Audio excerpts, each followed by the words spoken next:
गांव सरूपुर। रात के समय सभी अपने अपने घरों में आराम कर रहे थे। बाबूजी, हम जरा अपने दोस्त महेश से मिलकर आ रहे हैं। उसकी तबीयत जरा ठीक नहीं है ना? ठीक है, लेकिन जल्दी आना। जी बाबूजी।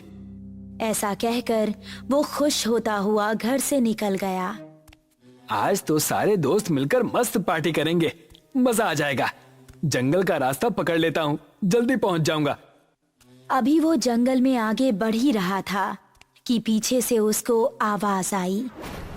अकेले ही पार्टी करने जा रहे हो? हमका साथ लेकर नहीं चलना है क्या? अरे अर्पणा और दिव्या, तुम दोनों क्यों हर बार हमारे पीछे पड़ जाती हो? हमका साथ लेकर चलते हो कि बोले अभी तुम्हारे बाबूजी से? अरे नहीं नहीं मेरी माँ, चलो मेरे साथ। थोड़ी देर चलने के बाद वो तीनों एक जगह पहुँचे जहाँ रामू और महेश बैठे हुए थे। अबे ये क्या, तू फिर से लड़कियों को साथ ले आया? क्या करता है यार, हर बार की तरह इस बार भी धमकाने लगी थी दोनों। अब क्या करें, हम दोनों को भी अब पार्टी की आदत पड़ गई है। चलो थोड़ी सी शराब पी ली जाए। उसने पास ही रखी बोतल खोली और गिलासों में शराब पलटने लगा।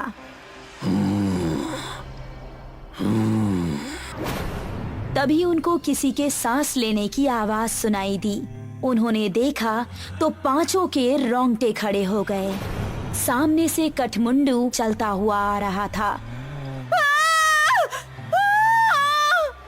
उन्होंने कदम बढ़ाए ही थे कि तभी कठमुंडू ने दिव्या को पीछे से पकड़ लिया। उसने दिव्या को इतनी जोर से कसा कि उसके मुंह से खून निकल गया। बाकी चारों अब बेहद डर गए और वहां से भाग निकले। दिव्या उसकी पकड़ में फंसी दर्द से कराह रही थी।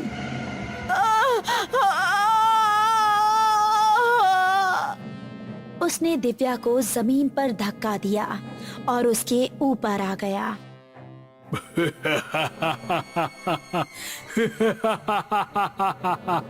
उसने दिव्या के सीने में हाथ डाला और उसके सीने से खून की धारा निकल पड़ी।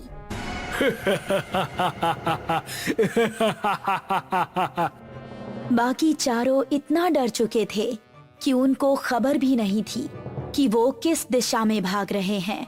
वो काफी देर तक भागते रहे। अब अपर्णा की हालत खराब हो चुकी थी। वो आ जाएगा, रुकने का समय नहीं है। ऐसे कब तक भागते रहेंगे? हम जा कहाँ रहे हैं, कोई बताएगा? हम रास्ता भूल चुके हैं, हमें नहीं पता कि गांव किस तरफ है। क्या कह रहे हो तुम? फिर तो हम सबका बचना नामुमकिन है। तभी पेड़ के ऊपर से एक हाथ आया और उसने महेश का गला पकड़ लिया। ये हाथ कठमुंडू का ही था। राकेश ने महेश का पैर पकड़कर उसे बचाना चाहा, लेकिन कठमुंडू ने उसको पूरी तरह से ऊपर खींच लिया और वो तीनों चिल्लाते हुए वहां से भाग निकले। वो देखो सामने वो घर, उसके अंदर चलते हैं। वो तीनों एक घर के अंदर घुस गए और राकेश ने जल्दी से दरवाजा बंद कर दिया। तभी कोई जोर जोर से दरवाजा पीटने लगा।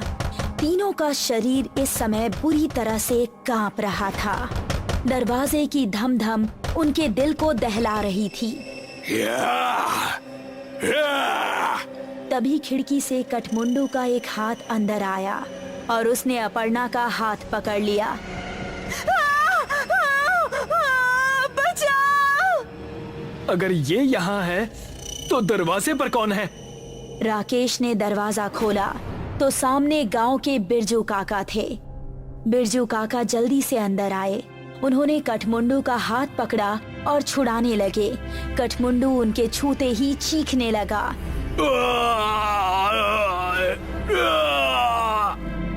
वो चीखता चिल्लाता हुआ वहां से भाग गया। तुम ठीक तो हो अर्पणा? मैं ठीक हूँ, शुक्रिया बिरजू काका। तुम लोग यहाँ करने क्या आए थे, वो भी इस समय? हमसे गलती हो गई बिरजू काका, लेकिन ये कौन है? और आपको देखते ही वो भाग कैसे गया? ये कठमुंडू है। ये सुनकर वो तीनों एक दूसरे का मुंह देखने लगे। बहुत सालों पहले हमारे गांव में एक डाकू पल्लव सिंह का बड़ा खौफ था। गांव में एक बूढ़ी औरत रहती थी जिसका एक ही बेटा था। उसने धूमधाम से अपने बेटे की शादी की। शादी के अगले ही दिन डाकू पल्लव सिंह ने हमला बोल दिया। उसने पति और पत्नी दोनों को मार डाला और सारे गहने लूट लिए। अपने बेटे और बहू को मरता देख बुढ़िया तड़प उठी। पल्लव सिंह, जिस सोने के लिए तूने मेरा परिवार उजाड़ दिया, यही सोना तेरे लिए अभिशाप बन जाएगा। तू कभी नहीं मरेगा, सिर्फ भटकता रहेगा और इस सोने से हमेशा दूर भागेगा। ये सुनते ही पल्लव सिंह हंसता हुआ वहां से चला गया। कुछ दिन बाद पल्लव सिंह के ही एक आदमी ने उस पर हमला कर दिया। वो उसकी जगह सरदार बनना चाहता था, लेकिन पल्लव सिंह तलवार के हमले से भी नहीं मरा। उसकी गर्दन आधी ही कटी और थोड़ी सी खाल में अटक कर रह गई। उसने अपने सभी साथियों को मार गिराया। उसने अपने उंगलियों में जितनी भी सोने की अंगूठियां पहनी थी वो गर्म होने लगी और उसके हाथ जलने लगे। बुढ़िया का श्राप अब शुरू हो गया था। उसने सभी अंगूठियां उतार फेंकी और जंगल में भाग गया। तब से अब तक वो जंगल में ही रहता है। मेरे छूने से वो इसलिए भाग गया क्योंकि मेरे हाथ में ये सोने का कड़ा है। ये कहानी सुनकर वो तीनों हैरान रह गए। चलो यहाँ से निकलो, वो फिर से आ सकता है। बिरजू काका को रास्ता पता था, इसलिए वो तीनों उनके पीछे पीछे जा रहे थे। जब वो जंगल की सरहद पर आ पहुंचे थे, तभी कठमुंडू वहां आ गया। उसने अपर्णा का पैर पकड़ लिया।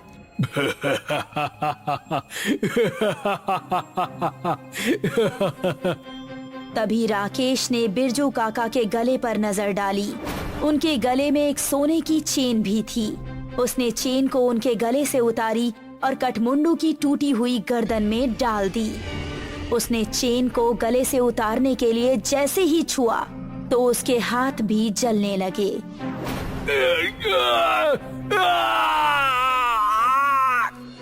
वो वहां से भाग निकला। उसके बाद वो चारों गांव के अंदर ही जाकर रुके। जब उनको देख गांव वाले इकट्ठा हुए तो उन्होंने सबको अपने साथ बीती हुई घटना सुनाई।